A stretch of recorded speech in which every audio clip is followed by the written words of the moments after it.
नाज़रीन, दुनिया operation room में एक दफ़ा फिर आपको खुशामदीद कहते हैं। गुफ्तगू हमारी जारी है, तारीख पे तारीख। एक ऐसा कैप्शन है, एक ऐसा टॉपिक है जिसके हवाले से बात कुछ देर पहले डॉक्टर मोईद पीरज़ादा भी कर रहे थे अपने पैनलिस्ट के साथ, लेकिन वहाँ पर मौजूद फैसल रज़ा आबदी साहब की जो उनका स्टांस था वो पाकिस्तान पीपल्स पार्टी का यकीनी तौर पर स्टांस है, और वो ये है कि तारीख से कोई नहीं रोक सकता, एडजर्नमेंट लेने से कोई नहीं रोक सकता।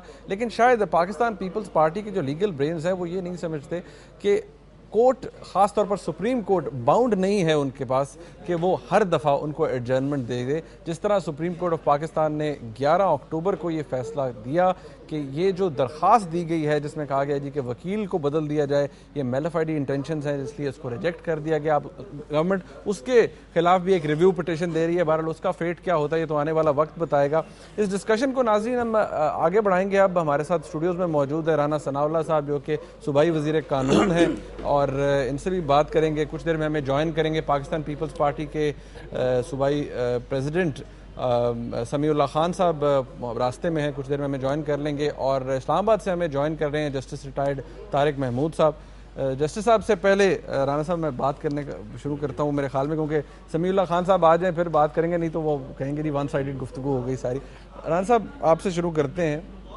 एक बड़ा बुनियादी सा सवाल कि जिस तरह का स्टांस रहा है पाकिस्तान पीपल्स पार्टी का, और अब जिस नहज पर आ गया है, आप खुद भी एक वकील हैं, रिव्यू के अंदर जा चुके हैं और वकील बदलने की बात हो रही है। अब कुछ देर पहले खबर आई कि लतीफ़ खोसा साहब जो हैं वो कल सुबह पेश हो रहे हैं। लाइकली आपको क्या लगता है कि सुप्रीम कोर्ट ऑफ पाकिस्तान कितना वक्त मजीद दे सकता है एनआरओ रिव्यू पिटिशन के अंदर हुकूमत को? देखिए, उसमें यह है कि सुप्रीम कोर्ट बाउंड तो नहीं है। एडजर्नमेंट जो है, यानी हमारा जो इस वक्त यानी क्रिमिनल जस्टिस सिस्टम है और जो सीआरपीसी है या सीपीसी है, उसमें एडजर्नमेंट जो है डिले का एक यानी बुनियादी तौर पे जो है ना वो बायस बनता है।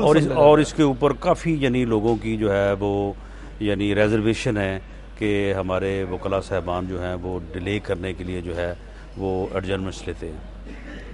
लेकिन इस केस में जिस अंदाज से जो है वो एडजर्नमेंट्स ली जा रही हैं, यानी एक वकील को मशीर बना लिया गया, मशीर को जो है वो मुस्तफ़ी कर दिया गया सिर्फ इस मकसद के लिए कि डेट लेनी है। तो मैं समझता हूँ कि ये जो उनकी ये कोशिश है ये इंतहाई यानी बचगाना है, और एक ऐसी है कि mala fide on the face of it लिखी हुई है। अच्छा, मेरा नहीं ख्याल कि सुप्रीम कोर्ट जो है इसको अकोमोडेट करेगा। अच्छा राना साहब, एक बड़ी इंपॉर्टेंट सवाल जो कुछ देर पहले डॉक्टर मोईद पीरज़ादा ने भी उठाया और वो बड़ा अहम है कि बहुत से लोग ये कहते हैं जी कि सुप्रीम कोर्ट ऑफ पाकिस्तान अपने फैसलों के थ्रू ही, अब जारी बात है, अपने ऑर्डर्स दे सकते हैं, लेकिन उनकी इम्प्लीमेंटेशन बारहा हुकूमत ही करती है, क्योंकि सुप्रीम कोर्ट ऑफ पाकिस्तान की कोई एग्जीक्यूटिव फोर्स तो नहीं होती, उसके फैसले बाइंडिंग होते हैं, उन पर अमल दरामद होना चाहिए।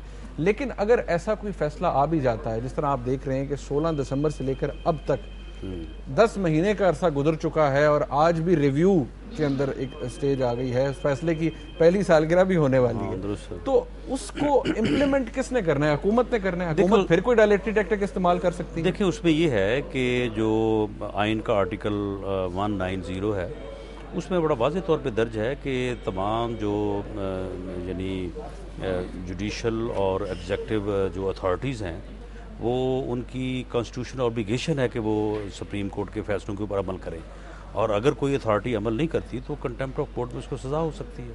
और अगर मिसाल के तौर पे अगर सेक्रेटरी जो फेडरल सेक्रेटरी लॉ हैं, अगर वो इसके ऊपर अमल नहीं करते, अमल तो उन्होंने करना है ना, और उनके ख़िलाफ़ कंटेम्प्ट हो जाती है और कंटेम्प्ट में उनको सज़ा हो जाती है, तो he will lost his career, तो उसका तो कैरियर ख़त्म हो जाएगा, क्योंकि सज़ा होने के बाद वो ना बतौर सेक्रेटरी सर्व कर सकेंगे और उसके बाद जो उस पनिशमेंट में जो है वो जेल भी जाएंगे, और उनकी जगह जो नया आदमी आएगा उसे फिर उसी सूरत हाल का सामना करना होगा।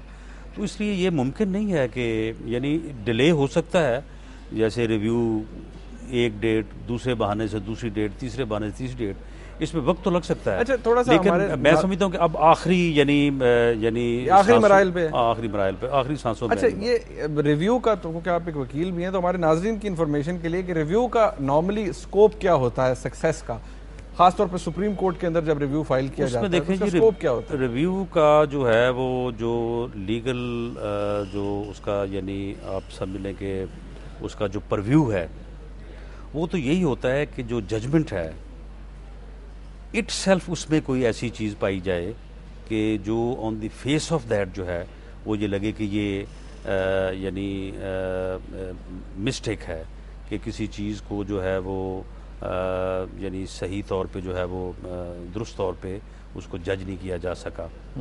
और उसमें यानी बिल्कुल जो एक यानी वैल्यूएशन होती है वो रिव्यू नहीं हो सकती। यानी एक एविडेंस है आपके सामने और उस एविडेंस को अदालत ने वैल्यू कर लिया है तो री-वैल्यू नहीं किया जा सकता या री-वैल्यूएशन नहीं हो सकती।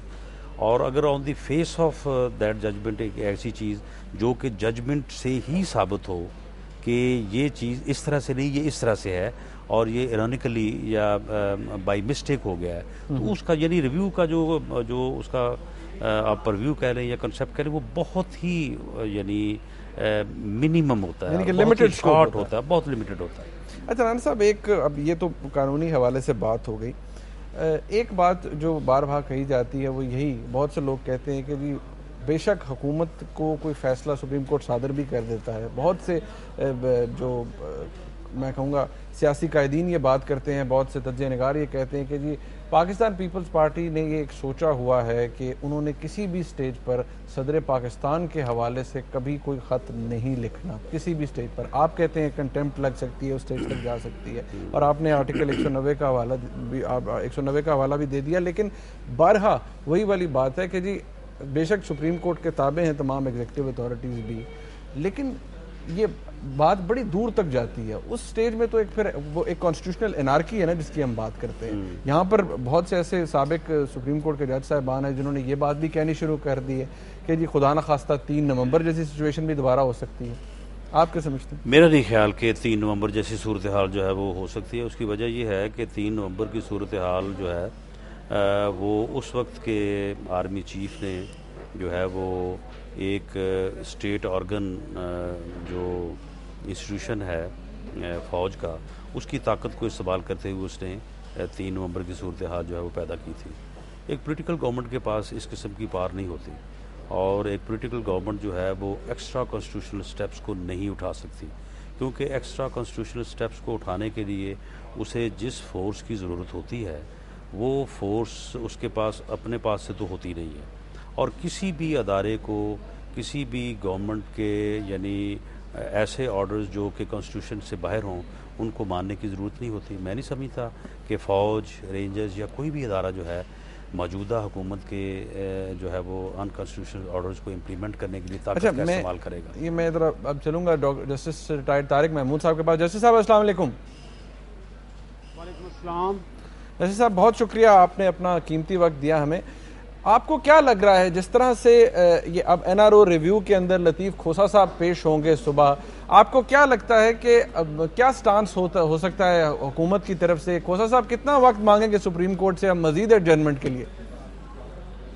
देखिए बात बड़ी सीधी सी है, जो चीज़ नज़र आ रही है सुबह शायद ये एक एप्लीकेशन मूव करेंगे या और एप्लीकेशन को मूव करनी पड़ेगी और उसमें कहना ये पड़ेगा कि जनाब बात ये है कि हमारे पुराने वकील साहब जो उन्होंने रिव्यू में पेश होना था कानून के तहत, तो उनका ये प्रॉब्लम हो गया है, वो डिसक्वालीफाइंग एलिजिबल नहीं रहे पेश होने के, तो वो ये कहेंगे कि जनाब हुकूमत पाकिस्तान ने मुझे जो है अब अपॉइंट किया है और चूंकि आपसे इजाज़त लेना वो मशरूत है जो सुप्रीम कोर्ट रूल्स के तहत, तो मेहरबानी करके पहली बात तो रिक्वेस्ट करेंगे कि मुझे इजाज़त दी जाए कि मैं उनकी जगह पेश हो सकूं। और ये उनका पेश होना वो अदालत की शर्त से मुंसलिक होगा और अदालत जब उनको इजाज़त दे देगी तो फिर वो ये कह सकते हैं कि जनाब मुझे हुकूमत ने रात अप्रोच तो किया था और लेकिन अब सूरत हाल ये है कि आपने इजाज़त अब मुझे दी है तो अब मुझे कुछ टाइम दिया जाए ताकि मैं तैयार हो सकूं।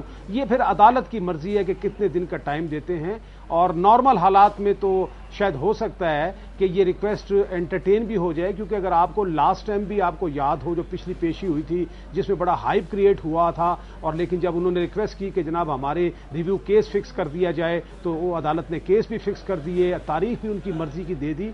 तो मैं नहीं समझता कि कल कोई इस किस्म की अनहोनी बात हो जाएगी, क्योंकि उसकी वजह शायद ये है कि अदालत बहुत एहतियात से काम करना पसंद करेगी, कोई ऐसी बात नहीं करेगी जिससे खामखा के लिए कल को लोगों को कोई बात करने का मौका मिल सके। जैसे साहब आप मेरे साथ रहिएगा, मुझे यहाँ एक ब्रेक लेनी है, क्योंकि ब्रेक के बाद जब मैं वापस आऊंगा तो एक बात ये भी बड़ी इंपॉर्टेंट है, क्योंकि एक ही दिन पहले हम ये विटनेस करते हैं कि जिसमें सुप्रीम कोर्ट ऑफ पाकिस्तान ने बड़ी नाराजगी का इजहार किया मुअज़्ज़ज़ जज साहिबान ने कि इस स्टेज पर आकर आप वकील बदलने की बात करते हैं और उसे मेलाफाइडे भी करार दिया। ये सवाल मैं आपसे जरूर करना चाहूंगा, राना साहब से भी बात करेंगे। नाज़रीन, एक ब्रेक के बाद हमारे साथ रहिएगा।